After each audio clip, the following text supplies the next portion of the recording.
Muy buenas noches. Hoy está con nosotros Carlos Alberto Montaner para conversar sobre su último libro, El Presidente. Una larga carta a quienes pretenden, son o serán presidentes de cualquier país democrático o con deseos de serlo. El libro tiene un subtítulo, Manual para electores y elegidos, lo que indica que la carta también va dirigida a los que tienen la responsabilidad de determinar quién nos gobierna en una democracia.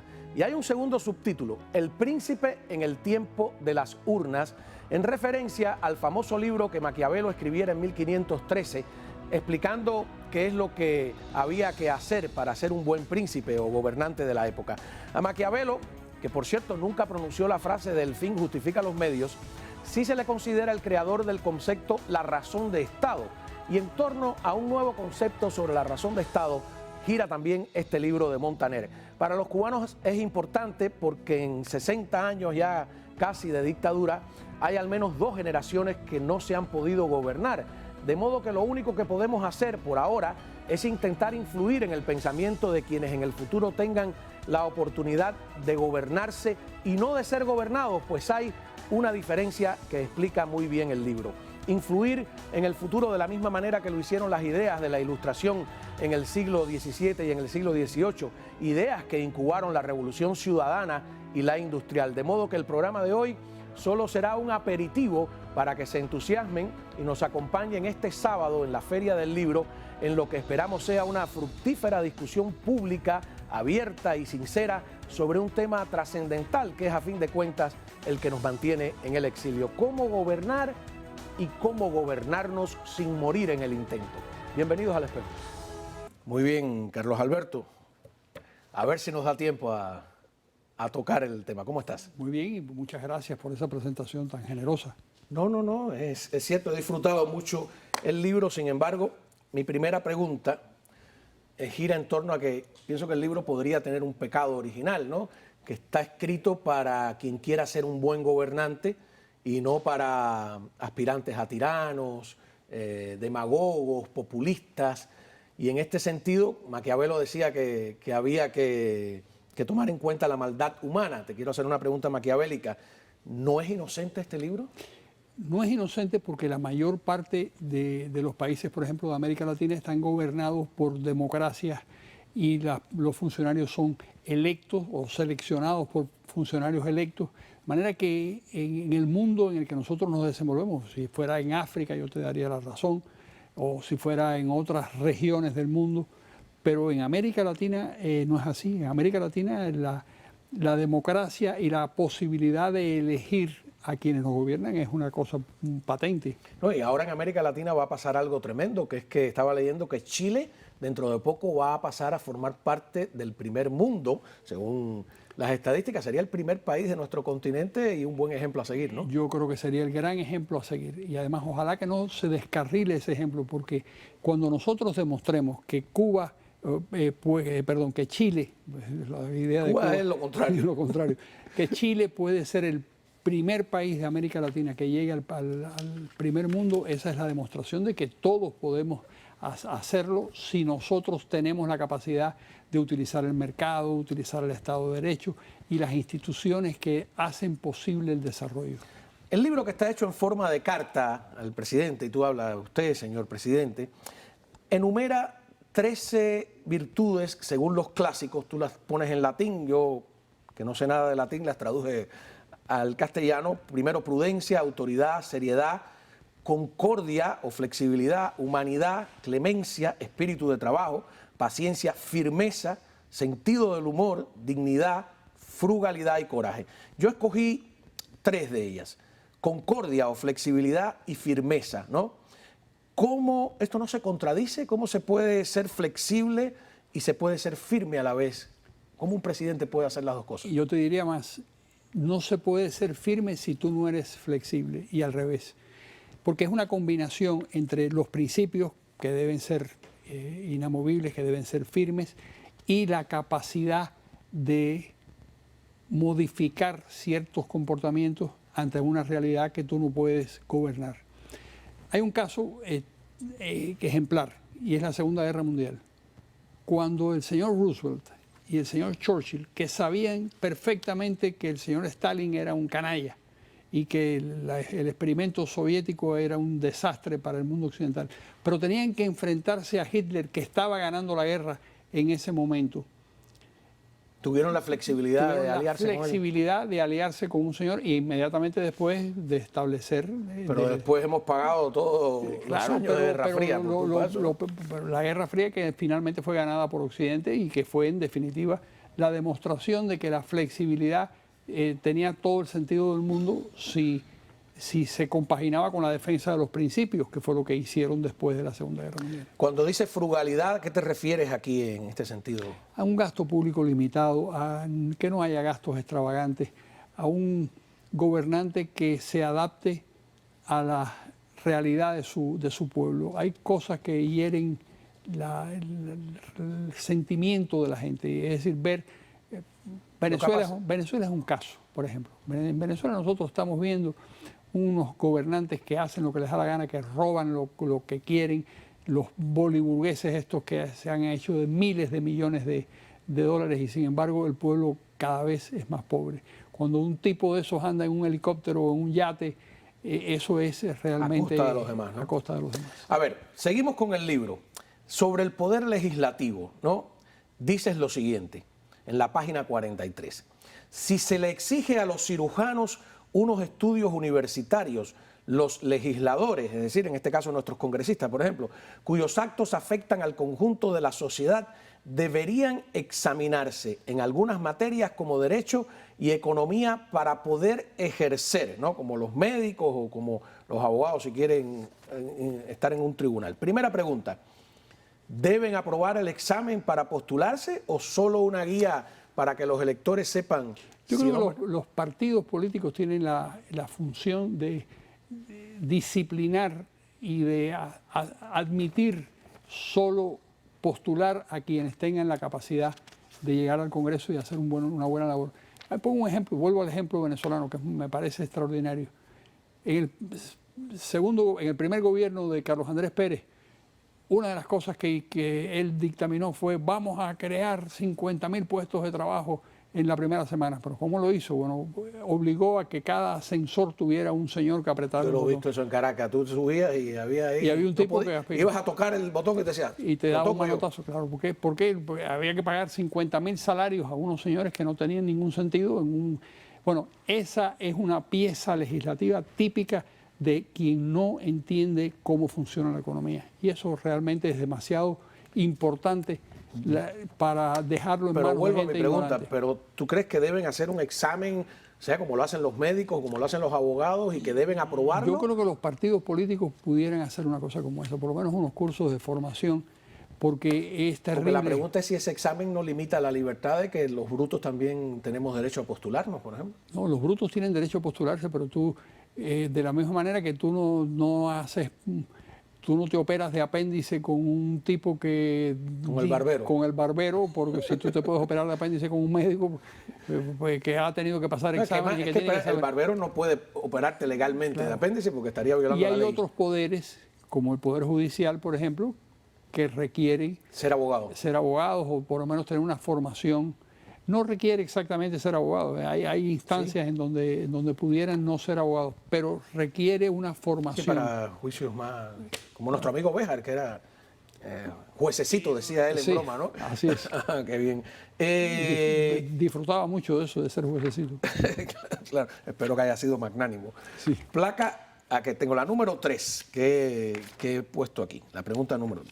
Dice, ¿es indignante que los legisladores gocen de inmunidad y que no puedan ser acusados en los tribunales sin que sus compañeros del Congreso se lo permitan? Y la pregunta es, ¿no ha sido la inmunidad parlamentaria un modo de impedir las vendetas políticas, como en la misma Venezuela, por ejemplo? Bueno, cuando hay una dictadura ya, por supuesto, estamos al alcance de cualquier arbitrariedad que nos quiera imponer el Estado. Pero en las democracias, yo creo que eso es un error. La inmunidad... Aquí en Estados Unidos no hay inmunidad, ¿no? No existe. Te pueden... Pero entonces el contrincante puede inventarte un juicio y una acusación. Hay una cierta inmunidad para el presidente. Es decir, para juzgar al presidente solo lo puede hacer el Senado y o el Congreso, y tiene que haber un porcentaje de electores muy importante que lo decida. Yo creo que es un error el que exista la inmunidad parlamentaria. La inmunidad para cualquiera. ¿Por qué es un error? Porque todo el mundo tiene que estar subordinado a la autoridad de la ley. Y todo el mundo debe saber que la ley lo puede alcanzar, que no hay nadie que pueda escaparse a esa autoridad. Número 4. Esas son cosas que hay en el libro y que yo he ido sacando así porque, como digo, hay que dejar algo para que el sábado, ¿a qué hora es la presentación? 6:30. A las 6:30 de la tarde en la Feria del Libro, pues ahí estaremos, estará Carlos y yo lo acompañaré también, así que ustedes espero que nos acompañen. Tú harás las preguntas y espero que seas benigno. Más o menos. Oye, sobre el Poder Judicial, los jueces no deben ser elegidos para que no respondan a otra cosa que la majestad de la ley. Aquí los jueces van a votación. ¿Por qué no deben ser elegidos los jueces? Yo creo que, bueno, aquí hay jueces elegidos y jueces designados. Yo creo que es preferible, siempre hay un elemento muy subjetivo en la selección de los jueces, pero es preferible, hay menos posibilidad de que haya un juicio justo con un buen juez bien formado en leyes que una persona sencillamente elegida que ha tenido que recoger dinero para la elección y que ha tenido que encontrar fórmulas de convivencia con quienes les dan ese dinero para... Y con los votantes Y además, cuando uno sabe que la mayor parte de los jueces elegidos en elecciones normales en este país son elegidos por el dinero dado por los grandes bufetes. Eso es a mi juicio, un peligro. Es un peligro. No, yo teóricamente prefiero elegir al que me va a juzgar, suponiendo que me va a llevar más suave, ¿no? Hay delitos que sí, hay delitos que no. Hay delitos. Bueno, vamos a una pausa. Cuando regresemos tenemos algunas preguntas de esta película que estamos viviendo, de cómo y por qué votan los electores, también el político en la era de la imagen y también cómo se es un buen presidente, 11 principios de economía. Vamos a ver si nos da tiempo para hacer este repaso. Si no, ya saben, el sábado a las 6 de la tarde en la Feria del Libro. Regresamos, tengo más aquí. Continuamos aquí con Carlos Alberto Montaner en este ejercicio, ¿no?, intelectual interesante. Su libro El Presidente, Manual para Electores y Elegidos, El Príncipe en el Tiempo de las Urnas, que pues se va a presentar este sábado en la Feria del Libro a las 6 de la tarde. ¿Cómo y por qué votan los electores? Esto lo tienes en la página 68. Y dices esta frase que es antigua, pero el dinero, hablando de las campañas electorales, como los astros inclina, pero no decide una elección. Yo recuerdo a Felipe Pérez Roque que me dijo que las elecciones se decidían en Estados Unidos por el dinero. No, eso no es verdad. El dinero importa, pero mucho más recaudó Hillary Clinton que Donald Trump. Y sin embargo el presidente es Donald Trump. O sea que... prosperó, gastó millones y no llegó a ningún lado. Tengo un amigo, Diego Arria, que es un gran político y un hombre muy inteligente, que gastó una cantidad de plata enorme y sin embargo no tuvo ningún éxito en su campaña presidencial. ¿En qué país? En Venezuela. En Venezuela. Yo creo que el dinero es importante, por supuesto, y además la capacidad de recoger dinero es una de las medidas subjetivas más interesantes para determinar que un político tiene valor, pero eso no debería ser. Si es honesto, ¿no? Porque si eso es otra cosa, si es honesta la operación, quiero decir, si es a base de $5 y tú recaudas 50 millones, significa que hay muchas personas que dieron. El tema es cuando te permiten a las grandes empresas dar grandes cantidades, ya tú no sabes a qué responde ese apoyo. Entra Odebrecht, es decir, entran las grandes empresas a comprar conciencias y empiezan los políticos a venderse a quien les da una cantidad de dinero sustancial y tienen después que otorgarles unas o sea, ¿tú crees que debe limitarse el monto de...? Yo creo que sí, yo creo que sí, debe limitarse. Y que las empresas no deberían... Y que las empresas no deberían dar, yo creo eso. Ok. Página 69. Estamos hablando aquí sobre... Todavía este es el capítulo donde el presidente al que tú le escribes hipotético está en campaña, ¿no? Página 68, disculpa. En las elecciones modernas, las manifestaciones masivas, concentraciones y caravanas casi nunca sirven para atraer votos y en muchos casos los ahuyentan. ¿Tú crees de verdad? Yo creo que sí, ¿Sí? yo creo que sí, yo creo que no sirve para nada, no sirve para medir realmente la penetración de un candidato.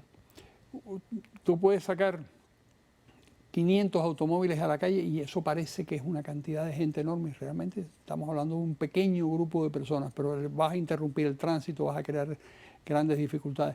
Hoy en día lo más importante es la televisión, por supuesto, y los medios de comunicación alternos, estas cosas de Internet. la Internet y de Facebook, que es muy importante, como han descubierto los rusos. Y en las dictaduras menos importancia tiene. En 1989 Daniel Ortega sacó 1 millón de nicaragüenses a la plaza y 2 días después perdió las elecciones por Claro. el 60% Claro. del voto en contra, ¿no? Página 69. ¿Cuáles son las motivaciones de los electores? Y tú dices, esta es otra frase sacada de experiencias ajenas, pero interesante, que se vota con 3 vísceras y ninguna es el cerebro. ¿Cuáles son esas 3 vísceras? Bueno, son el corazón, el estómago y la más importante de todas, el hígado. Explícate. Es decir, ¿Qué significa el corazón? El corazón es las emociones, el candidato que te gusta. El estómago es el que te da de comer, el que tú crees que va a ser una ventaja personal para ti. Y el hígado es cuando tú votas en contra de alguien porque tú piensas que esa persona es una persona a la que tú rechazas. La mayor parte de los votos son con el hígado. Por eso hay tanta campaña negativa tratando de destruir Claro, al otro. y las campañas negativas funcionan. Es decir, la idea de que la campaña negativa no funciona, eso es una cosa que te dicen todos los candidatos y que dicen que van a ser candidatos. Pero cuando llega el momento final de la elección, ahí es importantísimo hacerlo. Sí, difama que algo queda. Difama que algo queda, que me parece horrible, pero es así. Ajá. El político en la hora de la imagen y las 36 recomendaciones, esto yo no sabía ni que existía, lo había notado en los funcionarios castristas, pero que es el Media Training, MT, que es como un manual para cuando los políticos se enfrentan a la prensa. El número 1 es muy interesante, dice, los periodistas trabajan, le advierten a los políticos, trabajan para unos medios, no para usted, señor político. Los periodistas buscan un titular, es importante tener una relación cordial con ellos, pero sin olvidar que los objetivos no siempre concuerdan. Oiga, Donald Trump no hace nada de esto y le va bien. Y le va bien. Bueno, porque eso está lleno de excepciones. Es decir, estas reglas generales todas son perforadas por la cantidad de excepciones que existen. Y Donald Trump es una de esas excepciones. Porque hay otro que dice, recomiendan hablar claro, hablar con frases cortas, sonreír, no interrumpir, yo estoy ahí desaprobado, no gritar ni recurrir al sarcasmo o a la ofensa, sentarse correctamente, también estoy despedido, y mantener una buena apariencia personal. Bueno, pero tú es como una cosa es como político y otra como periodista. Son 2 mundos distintos. Son ¿no? 2 mundos distintos. Como periodistas nos permitimos cosas. Pero lo de la apariencia personal, estaba pensando en Mujica, el uruguayo, que es un desastre, que parece que no solo que no se viste, parece que no se baña, ¿no? Y además dice siempre impertinencia y es un gordo. Y además y es muy popular. O por ejemplo la voz y la apariencia. Uno de los tipos que tenían unas voces más desagradables como político era Rómulo Betancourt, y su apariencia no era una apariencia realmente rechazable. Y sin embargo era un éxito extraordinario. ¿Por qué? Bueno, porque, de nuevo, porque las reglas están llenas de excepciones. Mientras Eduardo Fernández, por ejemplo, el otro político venezolano, que era un tipo muy distinguido y que que parecía un primer ministro belga, nunca llegó al poder. Rómulo Betancourt llegó. Carlos Andrés Pérez, que era un... No, y las percepciones son horrorosas. Por ejemplo, María Corina Machado, que es una mujer valiente, inteligente, y la gente dice preparada, ingeniera. Pero dicen que es cifrina, creo que le dicen los venezolanos, que es estirada o que es de la clase alta, y entonces no logra pasar de un techo de popularidad injusto. Me temo que eso tiene que ver también con un poco de machismo. ¿Sí? Sí, en el caso de María Corina, que yo comparto contigo, que es una persona extraordinaria y que debiera tener un impacto mayor que el que tiene, pero es así, como dices tú. Capítulo en el que te refieres a cómo se es un buen presidente. Ya llegó al poder este presidente hipotético, ¿no? Página 95, y tú dices, el gobierno no es una fundación caritativa. ¿Qué significa eso? Significa que tú tienes que llegar al gobierno para cumplir la ley. Tú no puedes manejar eso como... Hay un ejemplo típico que ocurrió hace pocos años en Gran Bretaña, en el gobierno inglés.